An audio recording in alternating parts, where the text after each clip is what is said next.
every time when he goes on the stage, he's like, we were talking about the stories the day before, and now he's coming to stage saying to me, "Oh, I changed the stories." Yeah, I was preparing for the stories he told me yesterday. Now we must improvise. We're good. Yeah. I want to say, though, we have something to announce during this, but I think what would be more fun probably is we'll go ahead and do a story first, and then we'll talk about the other thing. You want to do that? Probably since everybody is here, we probably should tell them now? Before somebody leaves, right? Well, no. See, now they're forced to stay. Oh, this. Hi, everybody. Hi. Hey. I'm MrCreepyPasta. I tell spooky stories on the internet. And everybody, you just spent the last hour with Mew. So hopefully you know him and his talent, his incredible talent. Yeah. Thank you, everybody. Thank you. I want to just say something real quick before we get started over anything. So first off, this is this horror story panel. So I'm going to talk about blood and death and gross stuff. Everybody prepared for that? Sweet. I see a bunch of you guys who've been here for the past couple of years, so you probably know what's going to be happening. Also, I'm totally used to reading people to sleep. So those of you guys who are out there on the floor, if you want to lay out and have fun, as long as you're not making yourselves into a fire hazard, I don't mind. Relax. Have a good time. Did you want to talk about the thing? Or do you want to talk about the thing? Do we talk about the thing already? We can talk about it, yeah. So, yeah, okay. Well, who should start? Go for it. I don't know. Go for it. We are going on a tour, American tour. Yeah. But not only the two of us. CreepyPasta is going to be joining us for the first time in America. So we have a couple of flyers and things like that about the dates we're going to be in Texas. And because this is like where I'm from and everything, this is really special to me. We are actually doing the last 3 days leading up to Halloween in Texas. So we're doing the Halloween tour in Texas. So we're going to have some flyers about that. We're super excited about it. It was our first time doing it, I think. I don't know about you, Mr. Crazy. I'm scared and excited at the same time. So yeah, that's our big surprise. It's our big surprise. But I got spooky stories. You guys want to hear spooky stories? The big F and yeah. The calls would come from the phone in the kitchen. Always the phone in the kitchen. If the other phones rang, I could expect to speak to someone who was alive. But if it was just the kitchen phone, I knew the caller would be dead. They came at odd hours, too, always early morning before the dawn would break. I had known them all when they were alive. They were relatives and friends, co-workers and neighbors, each and every one of them, people in my life who had passed on to the other side. My grandmother was one of the first calls I received. Now, she died before I turned 12, so the two of us had a lot of catching up to do. Nana became one of my closest confidants. I shared everything with her during our talks. All my secrets, all my hopes, my aspirations. It felt like a blessing to have such a gift bestowed upon me, a telephone line to the afterlife. And though I couldn't dial out, someone always seemed to call when I needed them. I was never given an explicit set of guidelines, but there were rules that all the callers followed. Never did our conversations last until daybreak. Didn't matter if one of us was in mid-sentence, the caller always hung up the moment the sun would peek over the horizon. They also refused to speak of the afterlife. It was something that I often asked about during our discussions, but each and every caller was a master at pivoting the conversation away from that topic. And lastly, I was sworn never to tell another soul about the phone in the kitchen. Even my brother Danny, who I was closest in the world with, or else I was told the calls would cease. Now, these were small prices to pay, of course. A phone line to the afterlife meant I would never truly lose anyone. I would never have to feel alone. Then my brother's accident happened, and everything changed. Danny's car hit a patch of black ice on the freeway. He lost control. By the time I got to the hospital, his wife and children were already there. My brother was in critical condition. His chance of survival slim to none. I looked into the terrified faces of his family and I felt shame. I knew there was no chance I'd be losing Danny that night, not as long as I had the phone in the kitchen. But for his wife and kids, he'd be gone forever. I needed to speak about it with someone who would understand, so I excused myself for a little while after the kids had fallen asleep, and I drove home to wait for a call. Right on cue, the phone rang almost as soon as I walked through the front door. Now, I'd been expecting my grandmother. It always seemed to be her who called when things got serious. When I heard the voice on the receiver in my ear, my heart sank in my chest. It was Danny. Which, of course, could only mean one thing. My brother had passed on. And by the sound of his voice, he appeared to be in a pleasant mood for someone who just died. Believe it or not, Danny was more interested in consoling me than grieving over himself and his family. We spoke for an hour, and during our conversation, his words washed away my guilt. By the time our talk was over, I felt much better about myself. I thought about Danny's family as I drove back over to the hospital. His wife was one of the most resilient people I knew, and his children were sharp as tacks. Deep down in my heart, I knew they would persevere through the tragedy, and I vowed to myself that I would be there for them if they needed me. Just as my callers from the afterlife had been there for me. Still, a small part of me wanted to tell them about the phone. If only, I thought, I could connect them to their father one last time. When I got back to the hospital, I was surprised to see Danny's children were all smiles. His wife was chipper, too. I asked her what happened, and she said that shortly after I had left, my brother came out of his coma. He was doing so well, in fact, the doctors had already downgraded his status from critical to fair. Now, I was relieved that he was still alive, but Danny's recovery had raised a very disturbing question. If my brother wasn't dead, then how had I been talking to him on the phone in the kitchen?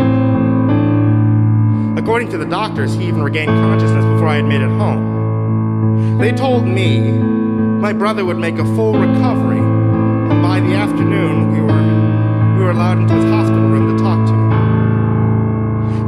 I was so happy for him and his family, but the mystery of who I had been talking to during my phone conversations was still weighing heavy on me. After I got home from the hospital, I stayed up late, waiting for the phone in the kitchen to ring. I had questions that needed answers, and this time I wasn't going to let my caller pivot away from them. I'd been waiting for hours when the phone finally rang. It was my brother again, or at least someone who sounded just like him. I let the voice speak for a little while before I cut it off. I then explained to the caller that my brother hadn't died in the car accident, that I no longer believed my phone line to the afterlife was genuine. The voice on the other end of the line tried to continue its charade for a bit, but conceded when it realized it had been caught in a lie. "I'm just so lonely," the caller whined. "Please, won't you talk to me?" Now the voice sounded just like my grandmother. "I can be anyone you want." The revelation made me sick. Whatever I had been talking to all this time had been impersonating my dead relatives and friends in order to get closer to me. I disconnected the phone from the wall and I tossed it in the garbage bin. A part of me was terrified the phone would continue to ring, that whoever I had hung up on would begin to bombard me with call after call until I picked up the receiver. But the calls never came. And I thank God for that, because I don't know what I'd do if they did. It's been years since that phone call, and even today, I feel violated just writing about it. I wonder sometimes what I was actually speaking to on the other end of the phone line. But the more I think about all the intimate phone calls we shared, the more I reflect on its strange attachment to me. The more I believe I'd rather not know. Phone in the Kitchen. That's another Vincent Vinicava story. Which he's a great guy, by the way. He's back over there at the merch booth, I think, right? Is he there? I can't see him. Yeah, he is. Yeah.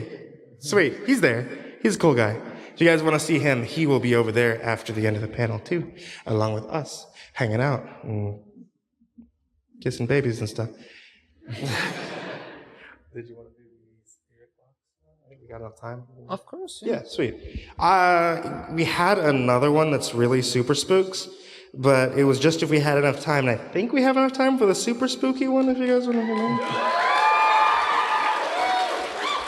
Okay. So, I have a book out called the CreepyPasta Collection. Sweet, yeah. In the first one, there's a story in it called The Voices in the Spirit Box. It's a super fun story. I really loved it. I think it's one of the scariest stories I've ever done. I have it also over there. It's on a little USB flash drive. I have 50 of my favorite stories, 50 of my favorite stories on that flash drive over there if you guys want to check it out. Sweet. That's all the advertisement I'm doing. You ready to do the Voices in the Spirit Box? When I was 17, my mother was murdered. But this story isn't about her. My mother's killer is still in prison for his crime. See, this story is about what happened afterward. About a year after my mother's funeral, my dad started mentioning that she would come and visit him at night. He said she glowed in a pure white light and reached out to him with a warm smile on her face. He said she looked just the way she did the last time he saw her before she left for the store on the last night of her life. My sister and I both missed our mother very much. We wanted to believe it was true. We did whatever we could think of to try and contact her, but it was only my dad who ever saw her. We just wanted to say goodbye. Ouija boards, spirit boxes, automatic writing, psychics, mediums, we tried them all, and all proved to be little more than distractions. About 3 months into our efforts, my dad had his first blackout. He claimed it was just the stress, but my sister and I agreed in confidence that it was more than that.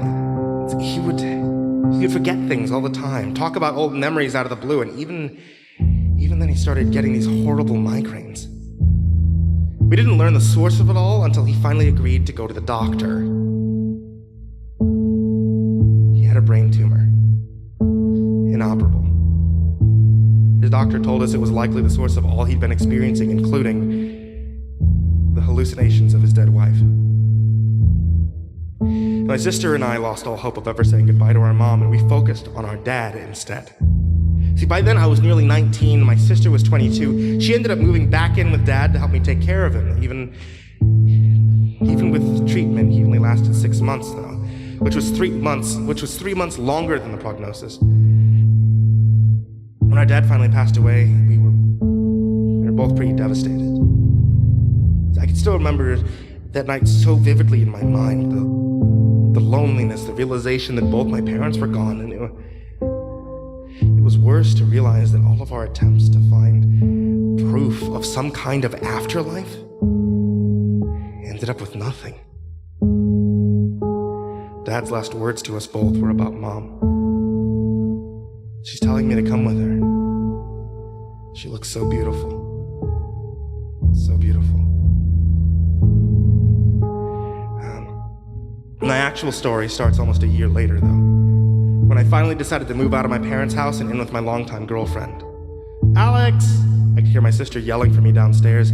She had moved back in with her boyfriend months ago, but she was home helping me pack things up and the last of our parents' things for sale or donation. Alex, what do you want to do with these dishes? I poked my head out of my half-packed room and yelled downstairs, "Donate." What? I sighed and went bounding down the stairs, taking the last 5 in a single jump, landing in the hallway. My sister stood in the kitchen doorway and repeated her question. "What do you want to do with all these dishes?" "Donate. Clean your ears, Lily. I could hear you just fine." "You're telling me to clean something?" That's a laugh. Lily spun around and went back to the kitchen, talking as she walked. "Are you sure you don't need any of this stuff?" "No, Carla's got everything we need in the dishes department." I followed her into the kitchen, and I saw her staring down at a beige plate decorated with a chicken and 2 ears of corn that sat below its feet. It's from our usual dining set. I remember sitting down to dinner every night to those plates in front of me. I think I'll keep one of these. Lily's eyes had misted over, and I knew how she felt. It was the little things that seemed to catch you. I smiled, I walked over to her, I placed my hand on her shoulder. Yeah, you should. Save one for me too, okay? She looked up at me and smiled.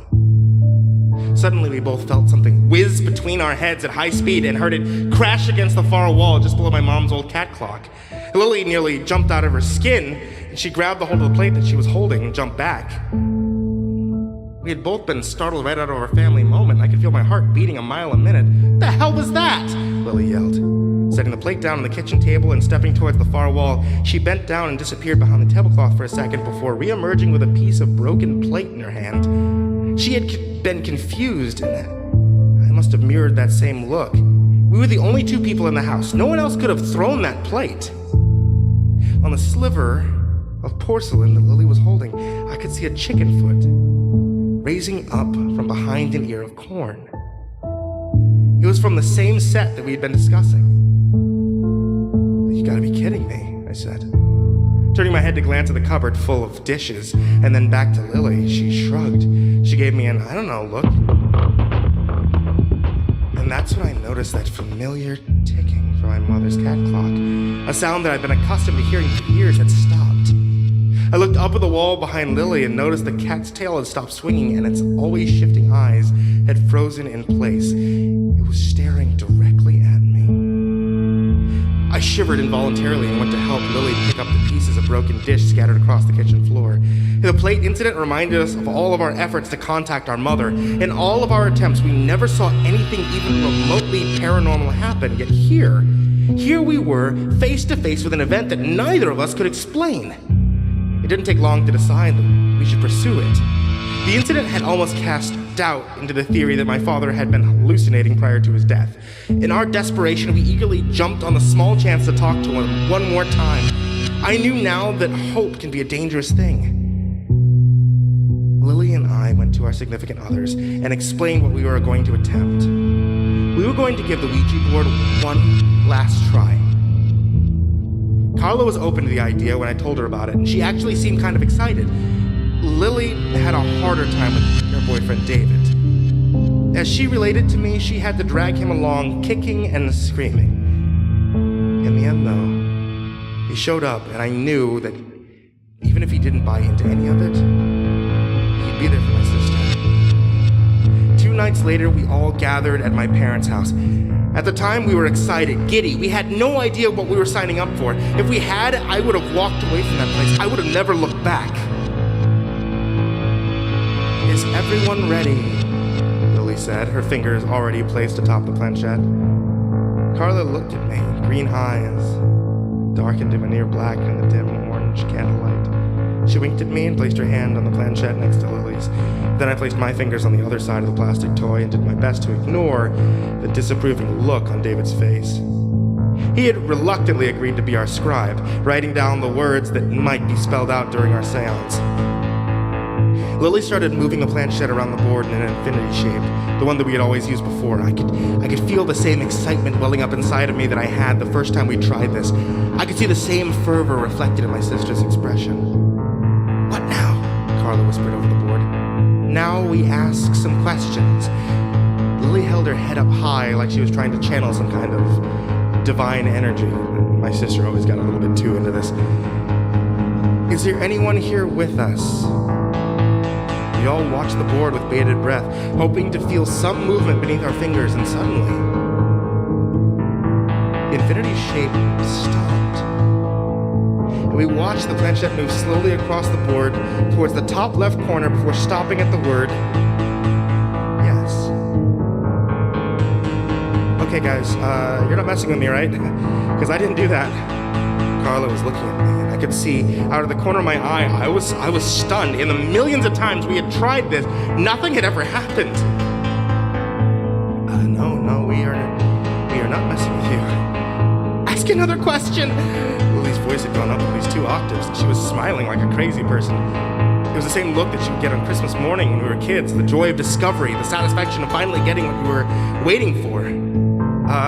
What's your name?" I asked, diving right into it. This is going to be the moment of truth. I was surprised at just how quickly the planchette started moving around the board. We called out each letter as the planchette briefly stopped, and I heard David scribbling away. It's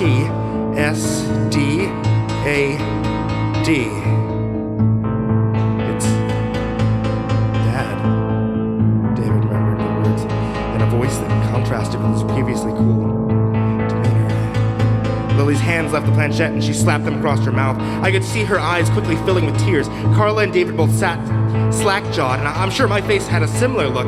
Look, put your hand back on the thing, I said weakly, feeling like the wind had been knocked out of me. Lily, please, put your hand back on. She did as I asked, and when her hand left her face, I noticed a smile that she had been hiding. Dad, is that really you? Lily questioned.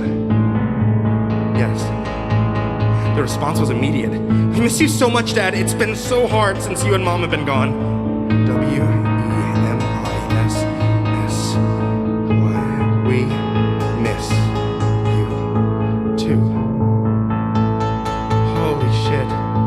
Carla couldn't contain herself any longer. I found myself smiling at the use of the word we. Dad? I couldn't even hope to disguise the excitement in my voice. Is Mom there with you? Yes. My sister, now suffering through full-blown sobs of joy, leaned her head over and rested it on David's shoulder. He just stared down at the notepad, rereading the words, barely registering that she was there. I didn't know if he was stunned at what we were seeing or horrified at how deluded we almost have looked. David had never been much of a believer. Dad, can Mom talk to us? I wanna keep the dialogue going. I-M-S-O-R-R-Y.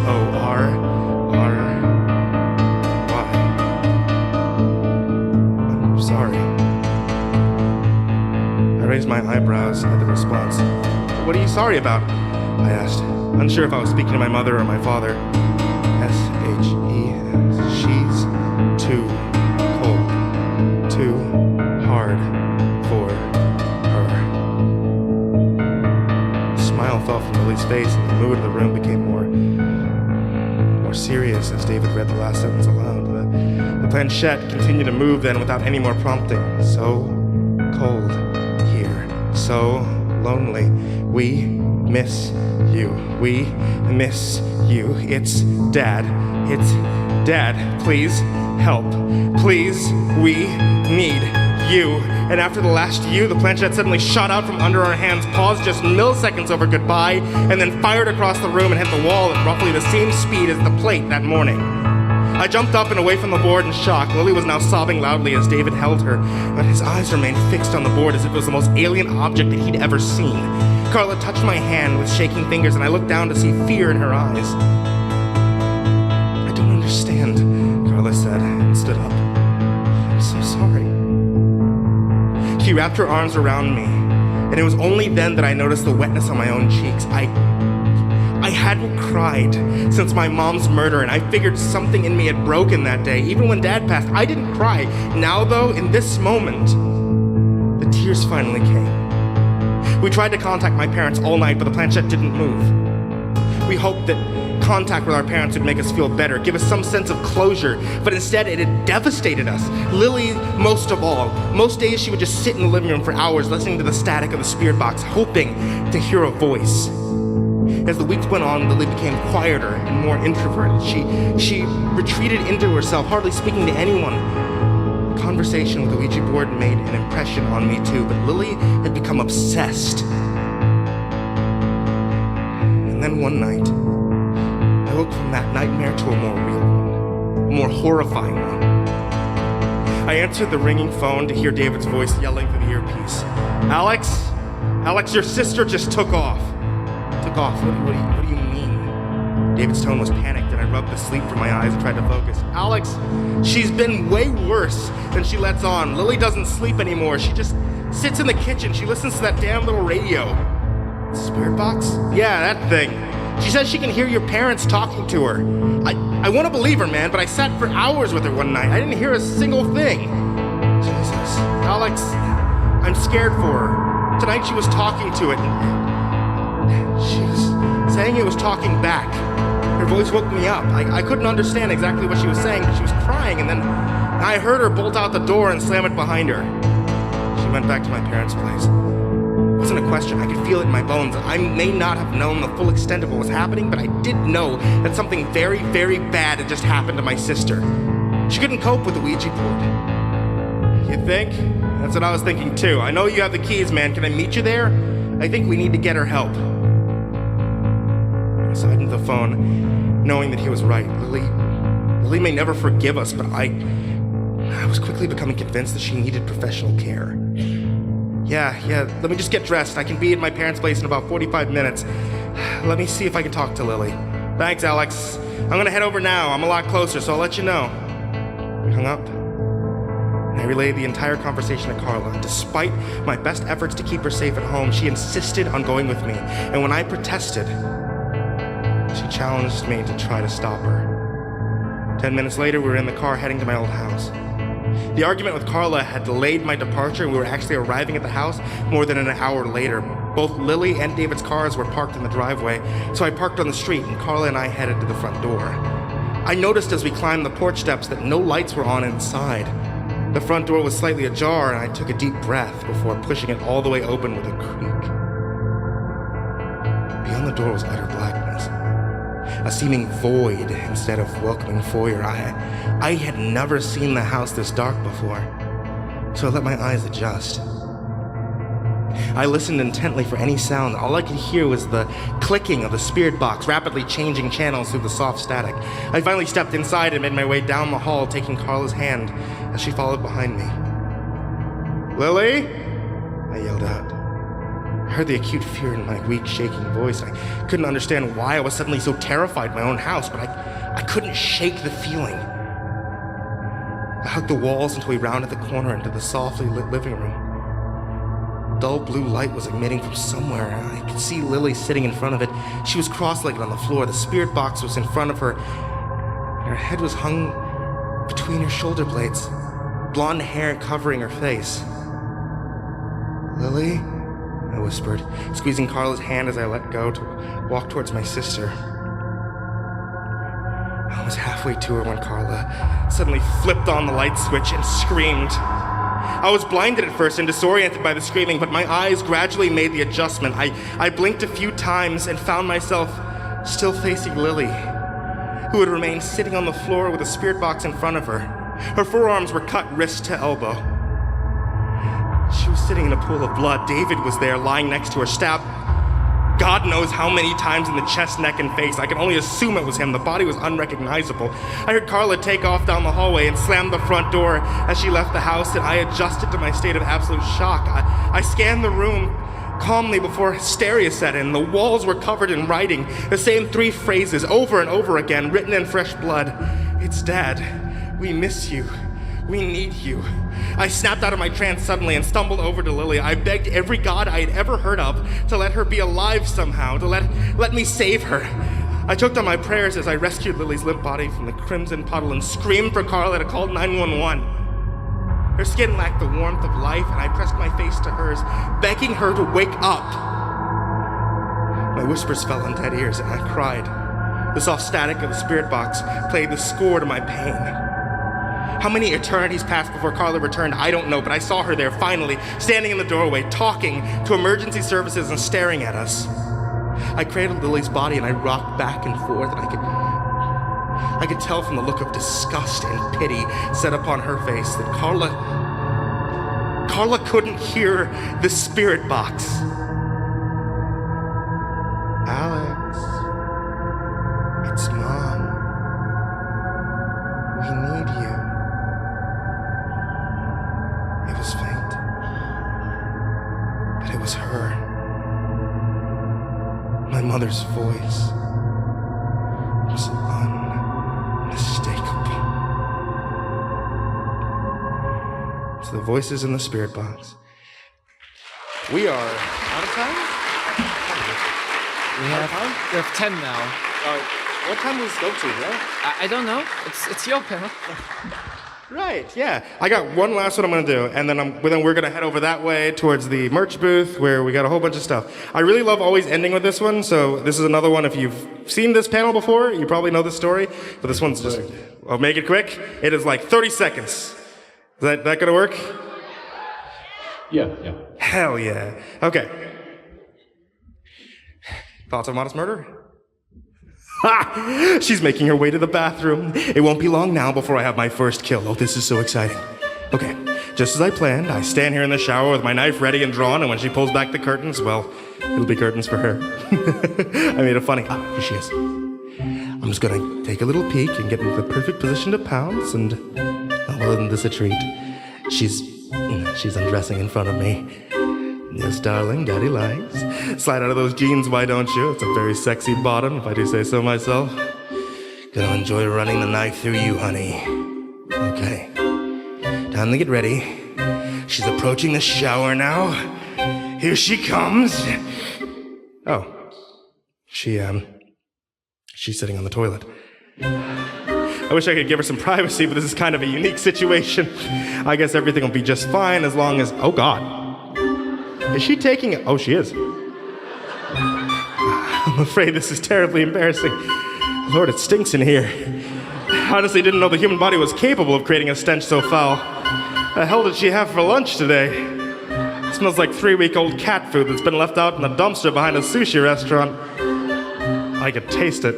Ah, Jesus, why can I taste it? How about a courtesy flush, darling? What are you, raised in a barn? Never mind that. Even barn animals would be offended by that putrid concoction you're brewing inside that pungent porcelain pot you're sitting on. Oh, God, she's picking her nose now. That's it. This woman has lost all sex appeal as far as I'm concerned. Christ, she's really digging deep, isn't she? What the hell's she trying to do? Scratch her brain? Oh, no. Oh, no, don't you eat that booger, young lady. She ate it. Unbelievable. Okay, stiff upper lip. You can get through this. Sure, things haven't gone exactly as expected, but that doesn't mean this can't be a successful outing. She appears to be finishing up, anyway. Straighten up. Wipe the tears from your eyes. Get back in a position. You don't want a nickname like the Blubbering Butcher or the Crybaby Killer, do you? No, that's not scary. Of course, she wipes back to front. Nothing surprises me anymore. Wait. Where's she going? Don't go! Think you might need to take a shower after dropping that bomb, crapperella. You aren't clean! Oh, at least wash your hands.